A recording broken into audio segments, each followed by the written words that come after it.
حضرت جویریہ رضی اللہ عنہا حضور اکرم صلی اللہ علیہ وسلم کی زوجہ اور ایمان والوں کی ماں ہے۔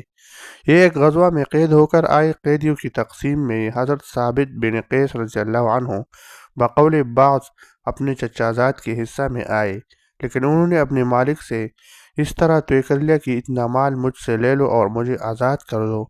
یہ معاملہ کر کے حضور نبی کریم صلی اللہ علیہ وسلم کے پاس آئے اور آپ سے مالی امداد چاہی۔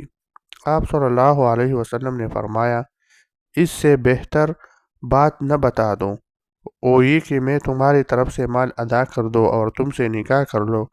انہوں نے بخوشی اس بات کو منظور کر لیا۔ تب آپ صلی اللہ علیہ وسلم نے ان کی طرف سے مال ادا کر کے نکاح فرما لیا۔ ان کی قوم کے سینکڑوں افراد حضرات صحابہ کرام رضی اللہ عنہ کی ملکیت میں آ چکی تھی، کیونکہ وہ سب لوگ قیدی ہو کر آئے تھے۔ جب صحابہ کرام کو یہ معلوم ہوا کہ حضرت جویریہ رضی اللہ عنہا آپ صلی اللہ علیہ وسلم کی نکاح میں آ گئے ہیں، تو حضرت صلی اللہ علیہ وسلم کے احترام کے پیش نظر سب نے اپنے اپنے غلام اور باندیوں کو آزاد کر دیا۔